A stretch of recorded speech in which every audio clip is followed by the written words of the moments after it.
अनुभव एकेडमी में आपका स्वागत है।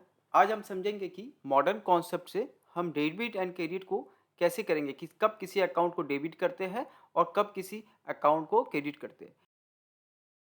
डेबिट एंड क्रेडिट का जो रूल है, इतना कॉम्प्लिकेटेड रूल सबको बच्चा लोग को लगता है कि वो लोग बहुत कंफ्यूज हो जाता है। इसलिए हमने इस वीडियो में इसको बहुत इजी वे में समझाया है और हम हमेशा सजेस्ट करते हैं कि फ्यूचर में आप जब भी डेबिट एंड क्रेडिट करना है तो मॉडर्न रूल ही अप्लाई करेंगे। मॉडर्न रूल अप्लाई करने से ना लाइफ बहुत ईजी हो जाता है। चलिए अब समझते हैं कि मॉडर्न रूल में कैसे करते हैं। मॉडर्न रूल में जब किसी अकाउंट को हमको डेबिट करना है कि क्रेडिट करना है तो उसको हमको पहचानना पड़ता है कि वो कैपिटल अकाउंट है कि लायबिलिटी अकाउंट है कि एक्सपेंसेस अकाउंट है या एसेट्स अकाउंट है कि रेवेन्यू अकाउंट है। कहने का मतलब है कि हम जो अकाउंट होता है उसको एक्चुअली चार भाग में बांटते हैं: लायबिलिटी, एक्सपेंसेस, एसेट्स और रेवेन्यू। तो आप बोलेंगे सर ये तो पांच लिखा हुआ है बोर्ड में। अरे लायबिलिटी और कैपिटल एक ही होता है। कैपिटल क्या है? एक तरह का लायबिलिटी है। तो हम बोलेंगे नहीं, ये अकाउंट जो है चार ही तरह का होता है। पूरा जो अकाउंट कॉन्सेप्ट है पूरा ये चार पिलर पे ही है: liability, income, expenses, assets and revenue. तो इसमें आप समझते हैं धीरे धीरे करके कि कब किसी अकाउंट को हम लायबिलिटी बोलेंगे, कब किसी अकाउंट को हम एक्सपेंसेस बोलेंगे, कब किसी अकाउंट को एसेट्स बोलेंगे, कब किसी अकाउंट्स को इनकम बोलेंगे। जब किसी को हमको पैसा देना होता है तो हम उसको लायबिलिटी बोलते हैं। सपोज हम उधार लिए हैं किसी से माल, तो उसको हम क्या बोलते हैं? ट्रेड क्रेडिटर बोलते हैं। तो क्या हो गया? लायबिलिटी हो गया। जब कोई हम खर्चा करते हैं, सपोज हम भाड़ा देते हैं, रेंट देते हैं, तो वो क्या हो गया? वो एक्सपेंसेस हो गया। जब हम किसी एसेट्स मतलब जैसे कोई फर्नीचर खरीद लिए या कैश, कैश क्या है? संपत्ति है हमारा, एसेट्स है। बैंक क्या है? एसेट्स है। रेवेन्यू क्या हो गया? इनकम। कोई भी इनकम बिजनेस में आएगा तो उसको क्या बोलेंगे? रेवेन्यू बोलेंगे। वो चाहे वो इंटरेस्ट इनकम हो, सेल्स हो या कोई डिस्काउंट हमको दे दिया हो, ये सारा क्या होगा? रेवेन्यू होगा। मतलब हमको सबसे पहले समझना है कि वो अकाउंट किस तरह का अकाउंट है। वो लायबिलिटी का अकाउंट है, एक्सपेंसेस का अकाउंट है, ना एसेट्स टाइप का अकाउंट है, ना रेवेन्यू या इनकम टाइप का अकाउंट है। जैसे पहचानना होता है आपको कि पहचान ये लायबिलिटी अकाउंट है, या पहचान ये एक्सपेंसेस अकाउंट है, पहचान ये एसेट्स अकाउंट है, पहचान ये रेवेन्यू अकाउंट है। जैसे डॉक्टर के पास पेशेंट जाता है तो डॉक्टर क्या करता है? रोग को पहचानता है। तो हम भी फाइनेंस के डॉक्टर हैं।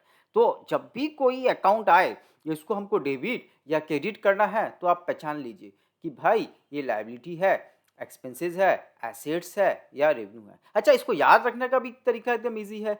CLEAR, clear. C for capital, L for liability, E for expenses, A for assets और R फॉर रेवेन्यू। मेरा मैं कहने का मतलब है कि चार ही होता है। कैपिटल एंड लायबिलिटी जो है उसको आप लोग एक ही मानेंगे।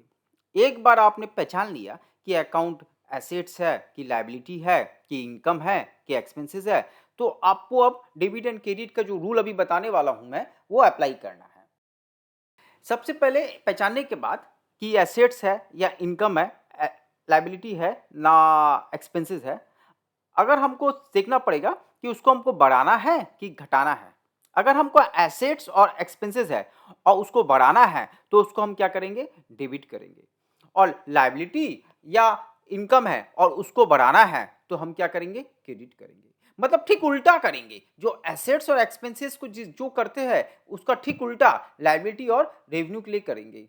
तो सबसे अच्छा याद है, एक चीज याद कर लीजिए, एसेट्स एंड एक्सपेंसेस। और अगर वो एसेट्स एंड एक्सपेंसेस नहीं है अकाउंट तो हम उसका ठीक उल्टा करेंगे लायबिलिटी और इनकम के लिए।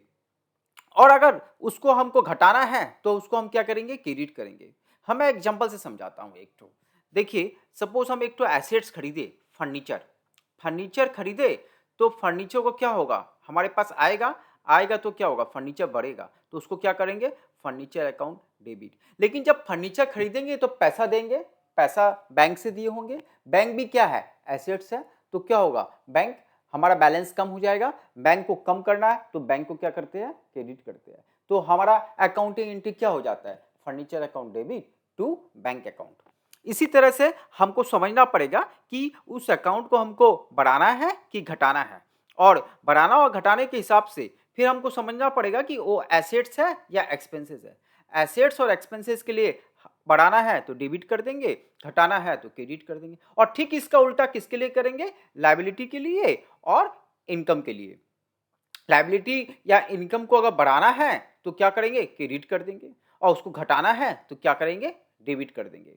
और एक एग्जांपल लेते हैं, सपोज हमने किसी को माल बेचा, तो माल बेचा तो कौन कौन सा अकाउंट होगा, एक तो सेल्स होगा, और हमने कैश में बेचा है, एक कैश होगा।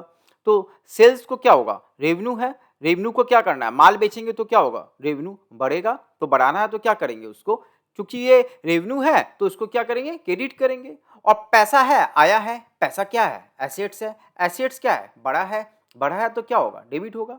तो क्या होगा, कैश या bank account debit to sales account या टू रेवेन्यू अकाउंट। तो इस तरह से हमको सबसे पहले नेचर को समझना है, नेचर को समझ के फिर हमको देखना है कि उसका इम्पैक्ट क्या आ रहा है, वो बढ़ रहा है कि घट रहा है। अगर बढ़ रहा है और घट रहा है तो समझना पड़ेगा कि उसका रूल क्या होगा, एसेट और एक्सपेंसेस में उसको डेबिट कर देंगे और ठीक उल्टा उल्टा लायबिलिटी एंड इनकम में कर देंगे। थैंक यू, आशा करता हूँ ये वीडियो आपको अच्छा लगा।